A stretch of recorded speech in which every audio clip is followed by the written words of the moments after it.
Nag Nag-usap po kami ng isang pinakamataas ng BCDA, gusto nila ilipat kami po sa Sitio Binyayan. So ang sabi ko po, paano po yung tinayo namin simbahan doon? Nandun din po yung burial ground ng mga kanununuan namin. Opo. Well, yan ho yung mga kailangan Po po ang nating... pininindigan namin, kaya ayaw namin pong umalis doon. Chairman will recognize the chieftain. The chieftain. Sige po, ma'am. Yes, go Mga ahead. ilang individual po yan, ma'am? Hello po, magandang tanghali po. Gandang tanghali po. Kung i-times 5 po, mahigit po kaming 1,000 talaga. Okay. So, So, ang lahat-lahat po, ang census namin talaga dun sa Sapang Kawayan, asa 1,000 kami. So, ngayon lang po kasi nakikita ng BCDA na 14 house lang kami. 2013 pa po yung census nila.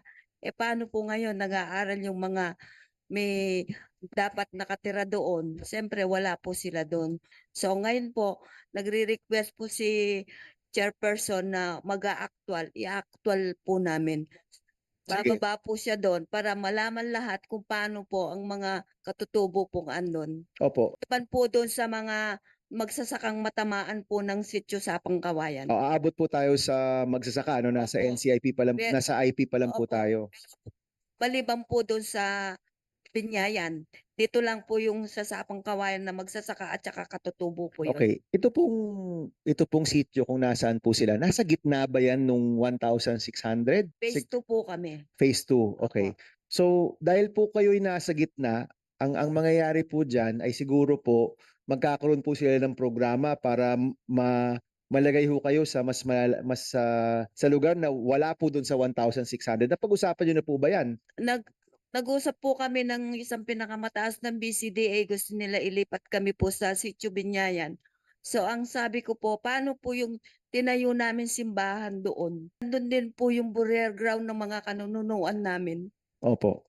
Well, yan ho yung mga kailangan po ang pininindigan nating... namin, kaya ayaw namin pong umalis doon. Ito pong burial ground, so kasama to sa claim ng IP. Opo, sakop po sa Sapang Kawayan po. Okay, yung burial grounds nila, maapektuhan pa rin. Anong plano niyo tungkol doon? Isa pong option dito, sir, ay ang barangay naman po kasi nila malaki. So hindi po sila aalis sa barangay nila. So So ililiusin yung lang po burial sila. grounds, respetuhin nyo yon. Opo. Hindi magagalaw yon as is. Okay, nasabi na sa kanila. Ito po Have kami you- umabot sa ganung dialogue po. Bali, ang mangyari po niyan, sabi ni Ma'am NCIB, gagawa kami ng actual na inventaryo po ng mga properties and communities po doon. Maganda po siguro na in the next hearing, meron ng talagang plano. May dialogue na nangyari, may agreements na nangyari, at may commitment, no? Alam po, kailangan po talagang maghanap ng solusyon po dito.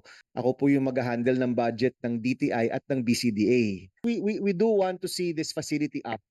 Pero at the same time, hindi naman po ganun karami ang mga apektado. Sana po ay may maganda tayong plano para sa kanila or agreements man lang, no? Sige po, so ang commitment